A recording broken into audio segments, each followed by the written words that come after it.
All right, ladies and gentlemen, I'm super excited. This is another episode of It Is What It Is podcast featuring your host, Cody Kelly. I want to cover today just the future of sales. The reality is, unless you are a medical doctor or like a surgeon, or I guess not even a politician, because you're technically selling your stance and ideology to get votes, you're in sales in some way, shape, or form.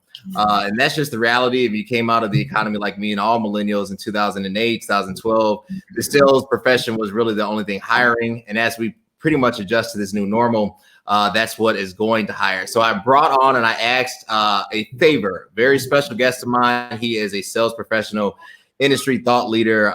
Check him out on his LinkedIn page. He's just an overall good guy. I have with me Alexander Brockman. Alex, thank you for being on the podcast today. It's my pleasure, buddy. It's I'm proud of everything that you're doing and excited to dig in here and figure out what we want to chat about.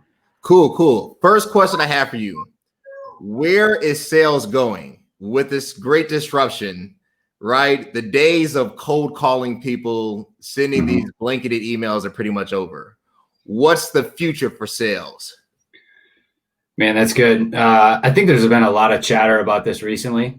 One of the guys that I would consider him my mentor, and I gotta kind of officially get that title from him, but he's been talking about saying that inside sales and outside sales are blending. Those worlds are colliding. I think that it's a real big thing to pay attention to, because the world is going to look way different here in a couple weeks, whenever everything really starts to take off, whenever cruise lines are going again, and whenever airplanes are flying all over the place. I don't think for a very long time there is going to be that world where you can just pop into places and go try and cold call people that traditional way. You know what I mean?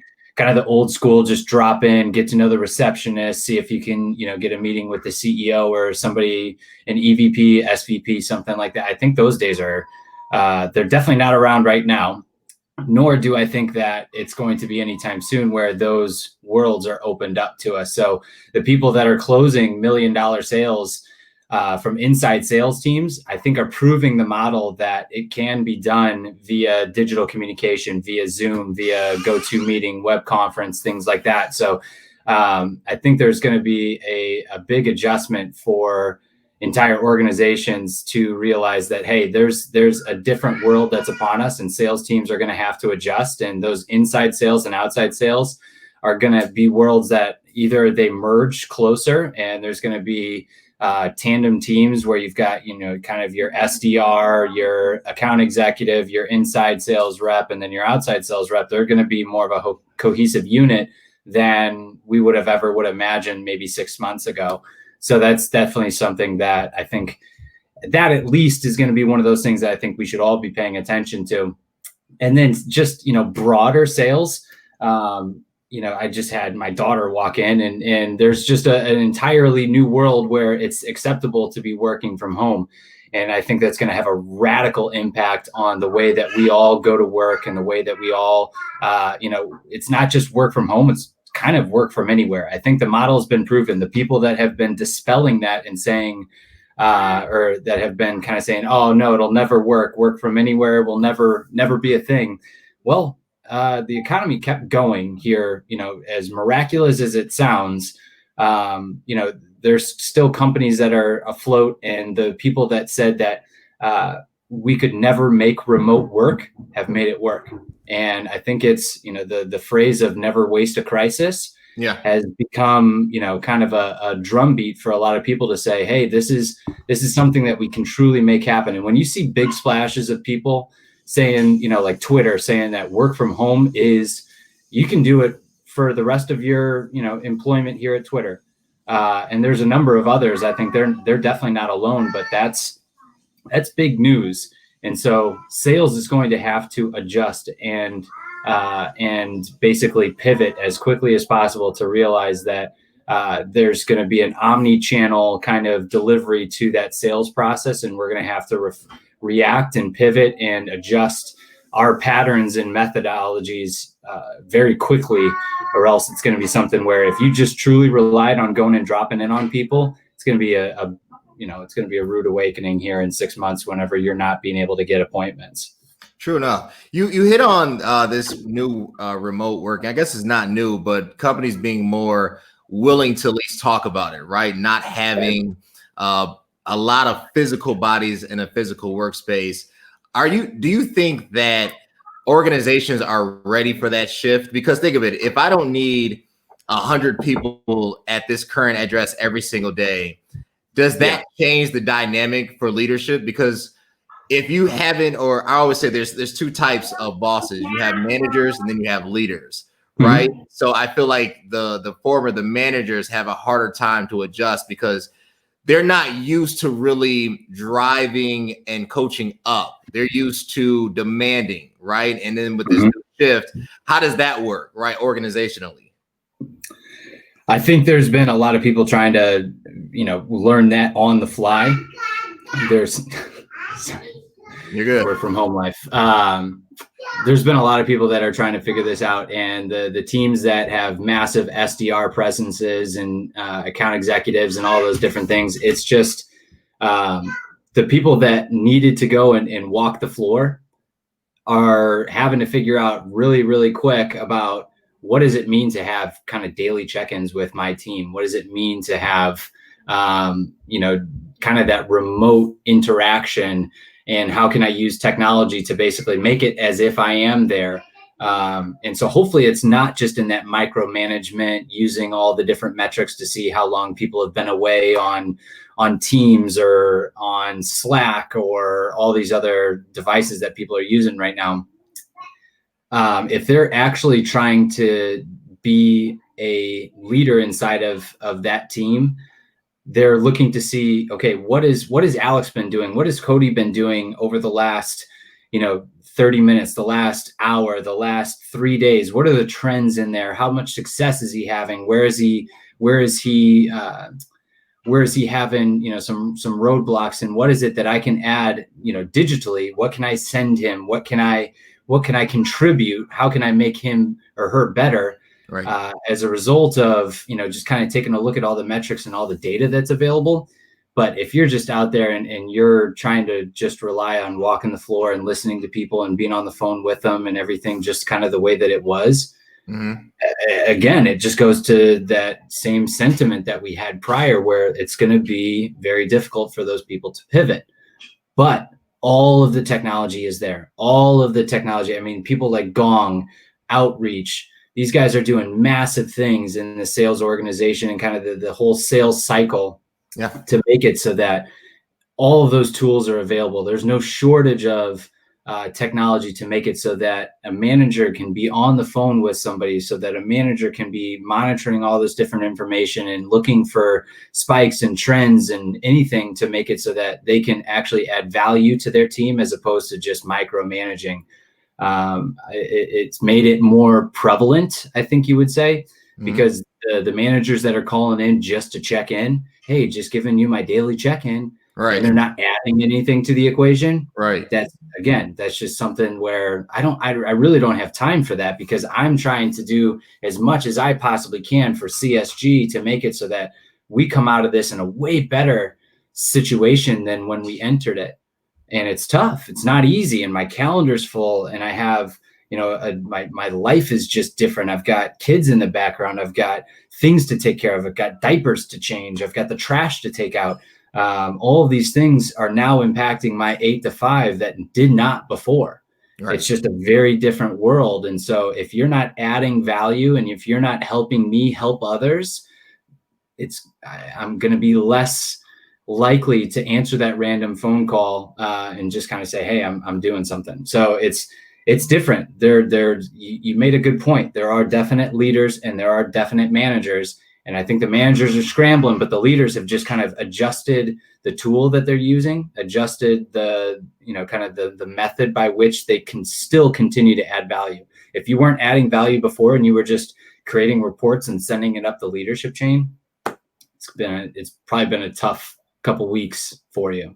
That's true. I want to talk, and I want to kind of pivot on that. So we're sales leaders. You've sold $1 million deals. I mean, you're known, right? And especially within the financial industry, right? Brand within a brand. I know everybody's talking about the MJ docuseries. If there is something that you can highlight from that, I see the Jordan collection. I see it. What adds to Michael Jordan's legend is he's the first athlete to really go beyond platform, right? And sports to me has always been a microcosm of what the workforce should look like. So even though my paycheck might say ABC Corporation shouldn't be the only thing that I'm receiving as far as income. So how do we develop that brand within a brand? Like, it's okay to work for Nike, or play for the Bulls, but I need that Nike check as well. So how do we go about that as sales professionals? Man, that's good. I've been talking a little bit about this, probably will be a little bit more in the coming weeks, but diversification of income streams is really important. And say your check from the Bulls gets dropped, and if that's the only thing that you've got going, that's going to be a bad day. But if you have 5, 6, 7 other things that are producing revenue for you, it's not as bad of a day. Might be a bad 5 minutes. Right. And so that's the whole thing. We have this thing called a personal brand. And so that personal brand is something that carries with us regardless of the people that we're working for. And I think that it doesn't matter if you're a sales professional. You could be, a systems engineer. You could be an assistant. You could be anything. You have a personal brand, and it's never been easier to establish that and to cultivate a community and a network via platforms like LinkedIn, all the different social media channels. I think you just have to choose wisely as to the content that you put in other places. However, you talked about kind of diversifying the portfolio, and that's something that my wife and I have taken very seriously. We're working on limited resources, and we're trying to figure out, what does Kat do really well? What does my wife do really well? And how is it that we can put her in a position where she can be serving others and benefiting others and creating income as a result? How is it that what I do on a 9 to 5, what is it that I can be doing to build up a consulting base or build up a separate income stream that is on that side? Looking at real estate, looking at, basically just all the different things that we can do, setting up side hustles. A lot of people, right now I'm mentoring one kid right now who's sitting on probably $300,000 in baseball cards. Oh my gosh. It's just mind blowing. And I was sitting there thinking to myself, man, why did I ever sell, all my cards for like $20 back in the day whenever, somebody offered me whatever. So, all of these different things, we're just in this, we're in this little microcosm of time where it's been pretty important. And there's, almost 40 million people that have filed for unemployment in the last 10 weeks. And I don't know how many of them have diversification of income. They might have filed for unemployment. I don't know the percentages, but I think it's probably very small that any of them have the ability to draw an income from something else during a time where they're unemployed from their main W-2. So building up side hustles, figuring out, something, a hobby. How is it that I can monetize a hobby? How is it that I can monetize my expertise? How is it that I can monetize, A, B, or C? You just fill in the blank.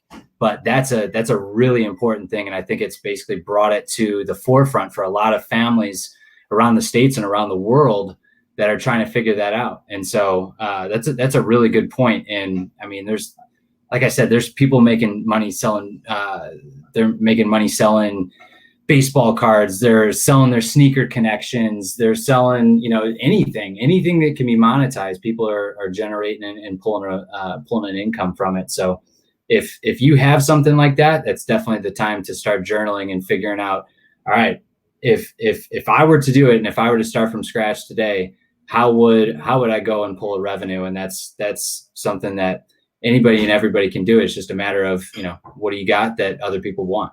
That's true. I think diversification of income is essential, especially because I feel like, and I'm not talking about any organization specifically, but I don't think any organization really pays its what I would call low to mid-level professionals true market value, right? I feel like the income levels are still 30 years dated, right? And they don't adjust based on geography.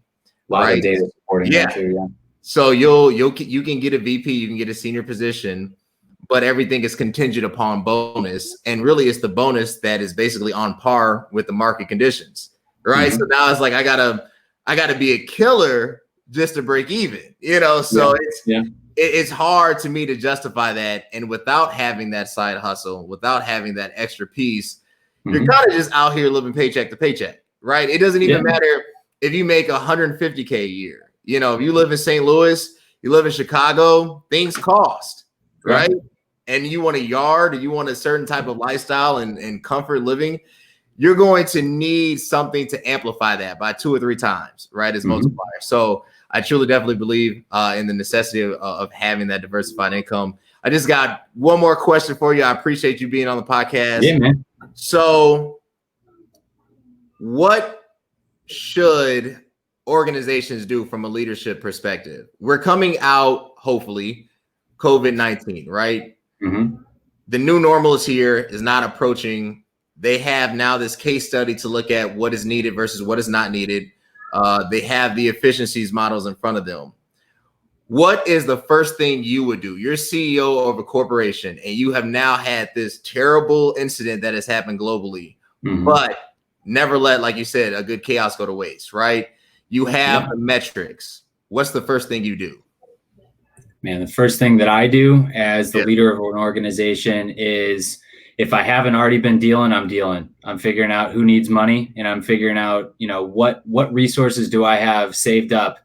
And I mean, I guess that's just the entrepreneur in me, is I'm always gambling and risking on myself. I would be out there trying to acquire businesses and talent left and right, because everybody's firing off at a discount right now, even though the market is, kind of somewhat recovered. The Dow's over 25,000 right now, which is irrelevant, but the S&P is above 3,000, but it's still trading at like a 15% discount from market highs. But people that are buying businesses, mergers and acquisition, those transaction dollars, the multiples that people are paying, or what they were paying 6 months ago, it's at a 60% discount right now in some verticals and in some industries. So if you have cash, I would be using it right now. If I were the CEO, I would be going to all of my competition and see if I can smother them and buy up everybody and see what it is that I can do to create something new out of the situation. It takes care of a number of different issues. I mean, you have the opportunity to bring together talent from all over the place, and kind of see what synergies are created, and make a better manifestation of all those different companies as a result. So, the first thing that I do is I go out and I get talent from everywhere, because, like I said, stuff's trading at a discount right now, and some smart people before me said buy low, sell high. So that's what I would be doing. Awesome. All right. So where can the people connect with you? They wanted to get in touch. They wanted to follow you. Where can they find you? Man, the place where I spend the most time is LinkedIn. So it's just Alexander Brockman on LinkedIn. I think it's LinkedIn /A-Brockman. So I tried to simplify it, but that's the place where I spend the most time. You can shoot me a text message or a phone call. Give me a call at 314-808-7351. I pick up every call, and I think it's just important. I never know who it is, but we'll figure out if there's anything that I can do to help, or if there's anything that my company or anything that I'm doing can be of service to anybody out there looking for answers or looking for help. So that's how you can get in touch with me. And I appreciate the opportunity to be on the show, Cody. Man, I appreciate you, Alex. All right, guys. Well, until next time, thank you. Another episode of It Is What It Is podcast. Thanks, Alex. Peace.